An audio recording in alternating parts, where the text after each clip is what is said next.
মাঝে মাঝে একটু মজা করতে হয়, ঠিক কিনা? বিশ্বনবীও করতেন। বিশ্বনবী এক কালো নারীকে দেখে বললেন, লা ইয়াদখুলুল জান্নাতা সাওদা ওয়ালা সাফরা।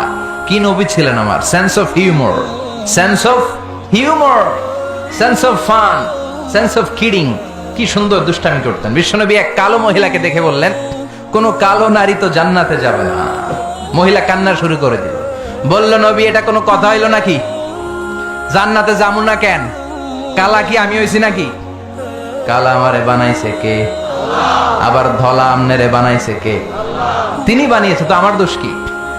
ওই মহিলা কান্না শুরু করে দিয়েছেন, নবী আপনি বলেছেন 4টা কাজ করলে জান্নাতের 8টা দরজা খোলা সব নারীদের জন্য। 1 হলো যে নারীরা নামাজ পড়বে, 2 হলো রোজা রাখবে, 3 হলো স্বামীর কথা শুনবে, 4 হলো পরকিয়া না করে সতীত্বের হেফাজত করবে। 4টা কাজ করলে জান্নাতের 8টা দরজা খুলে দিবে কে? ও নবী আমি তো 4টাই করি, কেন জান্নাতে যাব না আপনি বলেন? বেজায় কান্না, কান্না করতে করতে মহিলা অস্থির। বিশ্ব নেই বললেন, থামো, আরে এত কেঁদো না, কেঁদো না, আমি তো মজা করছি। কি করছি? I am just kidding you. আমি মজা করেছি, আমি ফান করেছি, আমি তো রসিকতা করে বলেছি তুমি যখন জান্নাতে যাবা তখন এরকম কুচকুচে কালো থাকবা না, তোমাকে পূর্ণিমার চাঁদের মতো সুন্দরী বানায় দিবে কে? বিশ্ব সুন্দরী হয়ে হুরদেরকে ফেল করে তোমার রূপের ঝলকানিতে হুরেরাও ফেল। সুবহানাল্লাহ, এরকম সুন্দরী হয়ে যাবা। This is the sense of fun. বিষ্ণুনবী কিন্তু মাঝে মাঝে এরকম ফান করতেন। সুবহানাল্লাহ পড়েন। আবার এক সাহাবী নাম আব্দুল উজ্জাহ, কালিমা পড়ার পর নাম হয়ে গেল আব্দুর রহমান। এই সাহাবীর সাথে সব সময় বিড়াল থাকে। কি থাকে? জাহিলি যুগে নাম ছিল আব্দুল উজ্জা। উজ্জা একটা মূর্তির নাম, এই মূর্তির গোলাম। ইসলাম ধর্ম গ্রহণের পরে নাম রাখলো আব্দুর রহমান। কার গোলাম? জোরে বলেন। আব্দুর রহমান হওয়ার পরে এই সাহাবা সব সময় বিড়াল নিয়ে ঘুরে।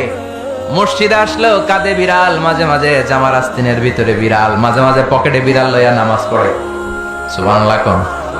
বিশ্বনবী একদিন মজা করে আব্দুর রহমান নামক ওই সাহাবীটারে ডাক দিয়ে বললেন, ও বিড়ালের বাবা, ইয়া আবা হুরাইরা, হে বিড়ালের বাবা। সুবহানাল্লাহ পড়ে। আবু হুরায়রা কয়, বিশ্বনবী বলছে বিড়ালের বাবা।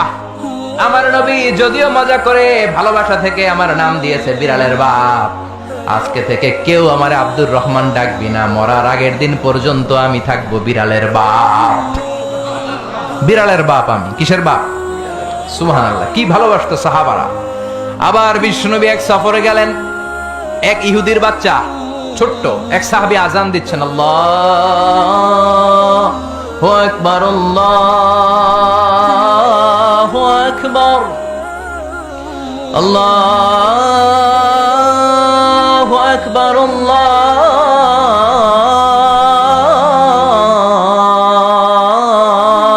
আকবার।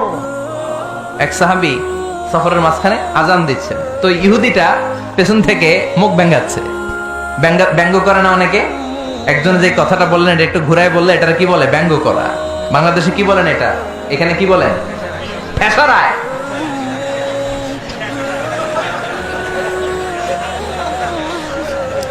ঠেসারায়। এক সাহাবী আজান দেয়, আরেকজন ঠেসারায়। যে ঠেসারায় সে ছোট ইহুদির বাচ্চা। সাহাবী আজান দেয়, এক গাছের ঝোপঝাড়ের পেছন থেকে ইহুদির একটা ছোট্ট ছেলে ঠেসারায়।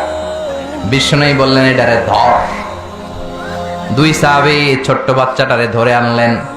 বিশ্বনবী ছোট্ট বাচ্চাটার মাথার চুলের ঝুটির মধ্যে ধরলেন, চুলে সামনের এই জায়গা আছে না, এটার বলে নাসিয়া, এই নাসিয়ার মধ্যে ধরলেন।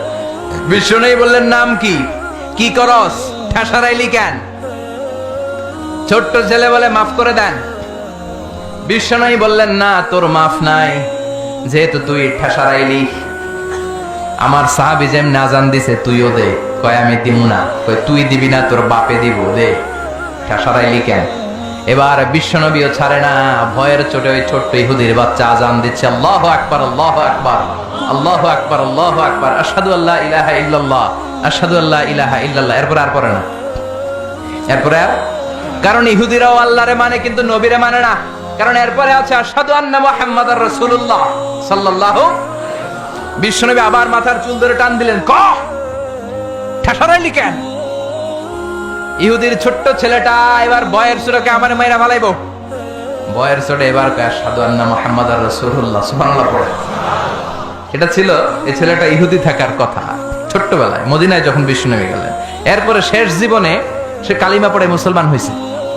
আলহামদুলিল্লাহ। কোন কালিমা পড়ে মুসলমান হওয়ার পরে বিশ্বনবী তার মাথার চুল ধরে যেরকম টান দিছিলেন আর বলছিলেন, ঠেসারাইলি কেন, আজান দে। মাথার সামনের যে অংশে তিনি চুলে খাপ করে ধরেছিলেন, ওই সাহাবী ইহুদি থেকে কালিমা পড়ে সাহাবী হওয়ার পরে বিশ্বনবীর ধরা ওই চুলগুলো তিনি জীবনও কাটেন নাই।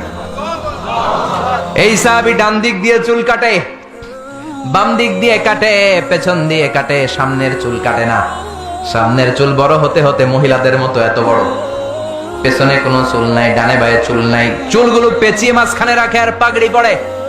কারো সামনে যখন পাগড়ি খোলে অদ্ভুত চুল দেখে সবাই ভয় পায়।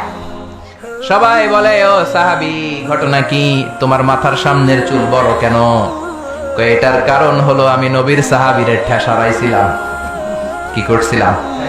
আমি ব্যঙ্গ করেছি নবীর সাহাবীকে। সে কারণে আমি যখন ইহুদি ছিলাম, আমার পেয়ারা নবী, আমার বিশ্ব নবী, আমার প্রাণের রাসূল আমার মাথার চুল ধরে বলেছিলেন আজান দে।